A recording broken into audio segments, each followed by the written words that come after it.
in sports, everybody. Hope you have an amazing day. I'm here to give you guys my thoughts and opinions about the New England Patriots heading into the 2026 NFL Draft. We're going to go over the depth chart, free agency, coaching staff, and much more. Before we get into that, guys, please hit that thumbs up, subscribe to the channel for more great content headed your way. First, we're going to start off with the coaching staff. Not really a lot of changes there. Just a couple of assistants that left that went on to other opportunities. Your defensive coordinator, Terrell Williams, is now the assistant head coach of your team. And I thought that was very, very honorable by Mike Vrabel by making him assistant head coach instead of getting rid of him or having Zach Kerr, if that's how I say his name, forgive me if I said it wrong, be an inside linebackers coach, because obviously Terrell Williams was having health problems. And when he returned, he didn't lose his job. He got promoted to be an assistant head coach, and your inside linebackers coach became a defense coordinator. Last year, he gets to stay and keep his job, and Terrell Williams gets to get a bump in a high-ranking position. So I think it worked out well for the entire team. You have your head coach, your offensive coordinator, and you have your defensive coordinator, which works out for New England Patriots, especially coming off of a Super Bowl. You keep the majority of your staff intact.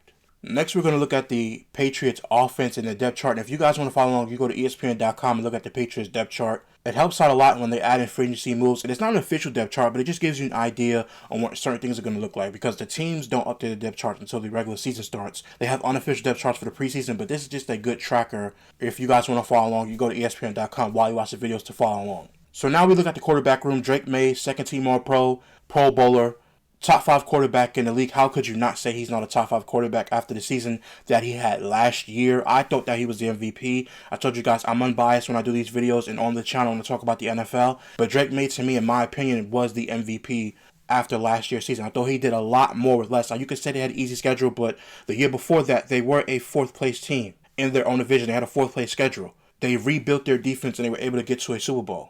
So you can't really hold that against him, but some people did. I did not. I thought Drake May was the MVP coming off of his best season. Obviously, he's only been in the league for 2 years, but still had a great season last year. Now, your quarterback room with Drake May and Tommy DeVito.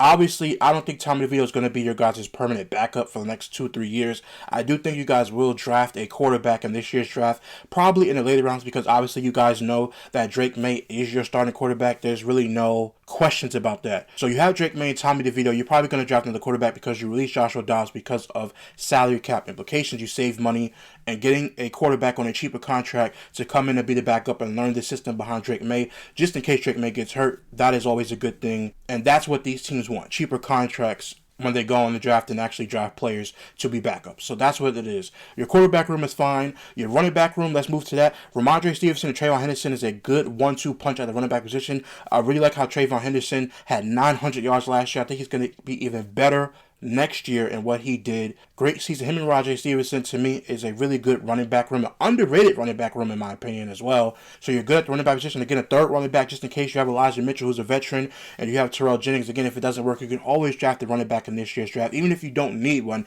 just to have extra bodies in camp, or, again, cheaper contracts when it comes to running back position. But you guys have a good quarterback room and a good running back room. Let's move to the wide receiver room. You have Romeo Doubs, Keyshawn Boutte, and Matt Collins as your wide receivers. Now, I know there's a lot of talk about getting A.J. Brown after June 1st, but you guys have to worry about your draft first, because the Philadelphia Eagles, are not going to take on that big dead cap hit. So if you guys want A.J. Brown and want to trade for him, you're going to have to do it after June 1st, which means after this year's draft, which means that if you're going to get a first-round pick, it's going to be in the 2027 draft instead of this year's draft, which I think is a good thing. Now, Romeo Doubs, you got him in free agency. You signed him to a nice contract. Keyshawn Boutte, and you have Matt Collins.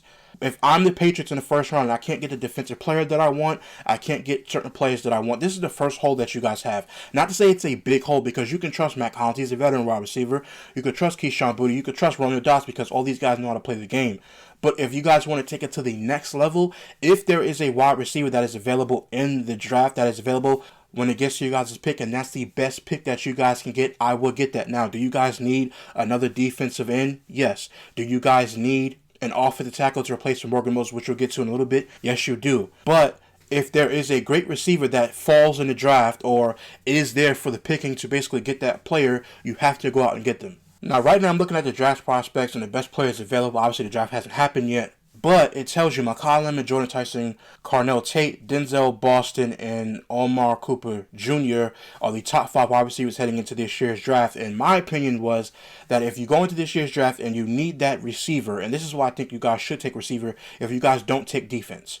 If you guys do want to go for the offensive player, you take a guy, if let's just say, for example, Denzel Boston ends up right around that 30th pick, even though he might not, but let's hypothetical, and you need an offensive player. I would actually draft Denzel Boston. Now, here's why. Because when you look at this entire Patriots team and you want to say, how can we optimize Drake May to get him to the next level and not really have you could say like a second year slump, even though it's really his third year in the league, but his second full year starting, you could say, well, how can we get him even more help? Yeah, I was going to say, well, A.J. Brown, but say if that trade doesn't go through, right? You go and get Denzel Boston, you have him be there with Romeo Doubs, you have Booty, and you would have him as well, and you have Mac Hollins as a fourth wide receiver. I think that would help Drake May out a lot. And not only that, but let's just say if now we change the example, you guys still can go get A.J. Brown. That means that you would have Romeo Doubs, A.J. Brown, and Denzel Boston as three wide receivers on his team.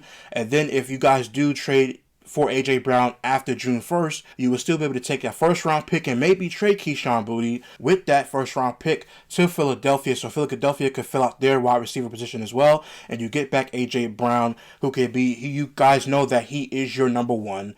You know that Romeo Doubs is your number two, and Denzel Boston could be a number three, who's really could be a number two and potentially be your number one of the future. So I think that will work out very, very good for the New England Patriots if they do that. If not, it is okay. But I do think you guys should go out and get another wide receiver, especially in the second round. Now, I'm looking at your draft picks right now. You guys are picking 31st in this year's draft and 63rd in the second round. If there's a wide receiver that comes to you in the second round and you want to draft defense in the first round, that's what I would do. I would draft the wide receiver if the best one's available or the next best one, or you're not pretty sure about defensive player. We don't know what the Patriots are going to do, but that is an option. Now, their draft needs for the Patriots, they need an edge rusher, they need an offensive tackle, and they need a tight end because your tight end is getting older, which we'll get to in a minute, and offensive tackle we'll get to in a minute. But the secondary draft needs is wide receiver, interior offensive lineman, and your linebacking core, which I think is very good, actually, underrated as well. But if you really want to make a splash for Drake May, go wide receiver. If you want to make a splash on a defensive end, go with defense. Now, to me, it's not a major hole on the team, but it is a hole that I'm looking at to say, well, if you fill that hole in, I think that would be a great thing for the Patriots to basically obviously get Drake May more. Now, so the wide receiver position is one question mark. It's not a huge question mark, but it is one of them. Then you move to the tight end room. You got Julian Hill in free agency from the Miami Dolphins. He signed a 3-year, $15 million contract. You still have Hunter Henry, who's in the last year of his contract. Now, do I think you guys have a good tight end room? Yes. Do you want to get younger at the tight end position? Yes. Can you draft a tight end in this draft? Obviously, because if you're going to re-sign Hunter Henry, the team probably is not sure yet. He's in the last year of his deal. So if I'm the New England Patriots this year, I'll also draft a tight end, maybe in the later rounds, depending on how the draft is going to go, because we all don't know. Right now, we're just speculating. But I would draft a tight end, so that's not really a major concern, but that is one part of the team that I think they're going to address in the draft. Or they might draft a tight end in the second round or draft somebody in third or fourth. It doesn't matter what round they draft one, as long as they get a good one that can replace Hunter Henry eventually. But you still have Hunter Henry. You brought in Julian Hill, who is a blocking tight end as well. So your tight end room is good for now. You brought in fullback Reggie Gillen for the Buffalo Bills, so I think it's a great addition to this team to help run blocking and to help blocking and pass protection as well. Now let's move to the offensive line. Left tackle Will Campbell, Elijah Vera-Tucker, you give him the Jets, you put him at left guard. When he's healthy, he is a good left guard. Now your left guard from last year, Jed Wilson, he moves to the center position because you guys traded Garrett Bradbury. You traded him to Chicago Bears for a 2027 fifth round pick. The Bears needed him after the Bears and their center retired. Then you have Mike Anu at right guard. If I said his name wrong, I do apologize. You have Mike O'Neill, who's in his last year of his contract, who's turning 29 years old. Do you guys give him a 3-year extension right now just to get it out of the way instead of waiting a year and then he becomes a free agent and then you guys can't re-sign him because somebody else desperately needs him? If I'm the Patriots, I would actually get on that now before you give Drake May his big extension going into next offseason. Now, at the right tackle position, you have Morgan Moses, who's a good right tackle, but he's 35 years old and he's getting older and older as the years go by. Now, if I'm the Patriots, maybe in the second round, if there's an offensive lineman that maybe falls out of the first round that you guys can get, or you guys can take some of those 6th-round picks that you have and move up and go get a right tackle that you really like. Again, we don't know what they're going to do. We're just speculating. But I do think you should draft a right tackle in the second round, maybe, to sit behind Morgan Moses for a year to learn from him. Obviously, a veteran to a rookie. And then after that, the right tackle that you draft this year, he will basically be starting next year, just to keep the offensive line nice and young.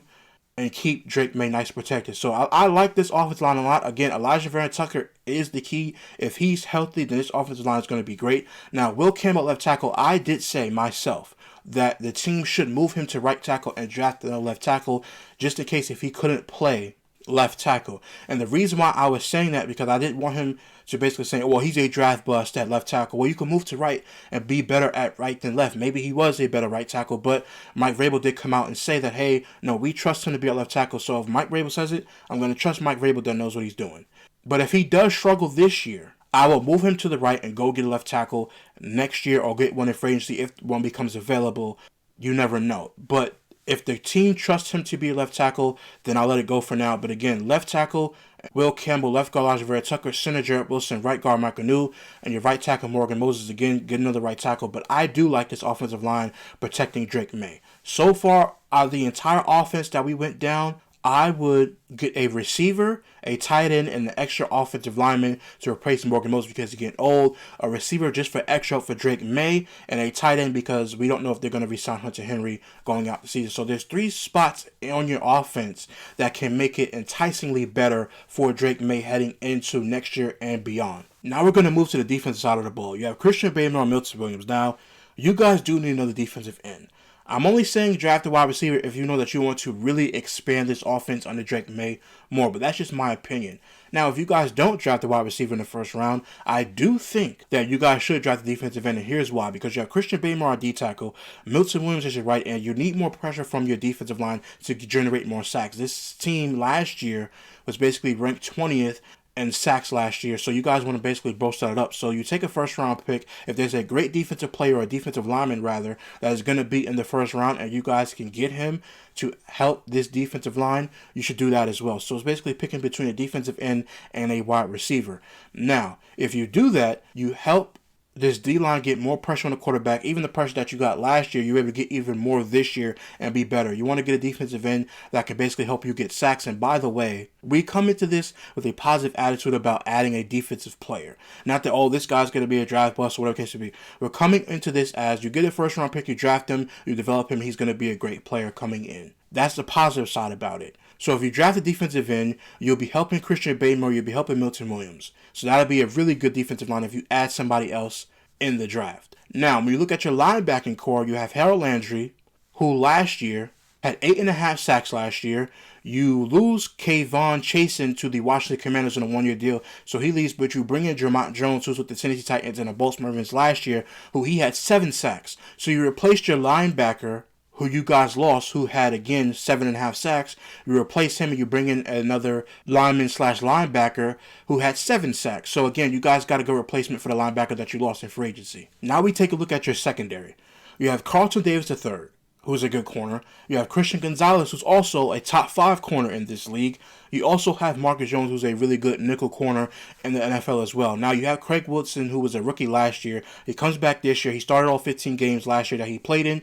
You have Kevin Byard, who you guys got from the Chicago Bears, who led the NFL in interceptions, who has a prior history with Mike Vrabel and playing in the defenses that he schemed up. So, again, I think this is a great get after you lost your safety to the Baltimore Ravens and Jalen Hawkins. This is a really good defensive room, especially coming off of a Super Bowl last year. Even if you guys are playing a first-place schedule this year, you guys still have a great defense. Again, you need another defensive lineman to add to that defensive line room, but the linebackers, I think, in my opinion, are good. Your safeties and your corners are also good. You just need another defensive lineman.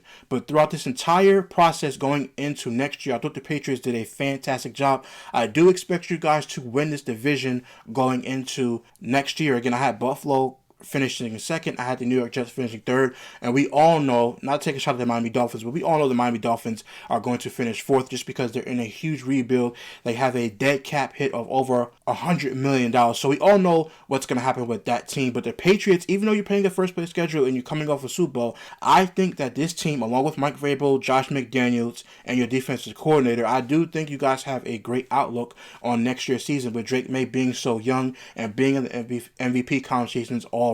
His ceiling is only going to rise. He's only going to get better, especially with the addition with Elijah Vera-Tucker. You're moving Jarrett Wilson to center. You still have a good offensive line, and this defense stays intact from last year. You just add another defensive end in the first round or in the second round. So let me know in the comment section down below how you guys feel about the New England Patriots heading into the 2026 NFL Draft. Let me know how you guys felt about their free agency. Do you guys think they should have went out and done more? Or do you guys feel confident in the Patriots, whether you're a Patriots fan or you're just a football fan? Let me know how you guys feel about where they're going to finish in the division as well. Before I get out of here, make sure you guys go check out my playlist, the 2026 NFL Offseason, where I'll be covering all 32 teams and talking about what they need in the draft, what they did in free agency, and all my thoughts and opinions about all teams before we head into the 2026 NFL Draft. Please hit that like button, subscribe to the channel for more great content, share with your friends and family so you'll help the channel continue to grow. Until next time, guys, see you real soon.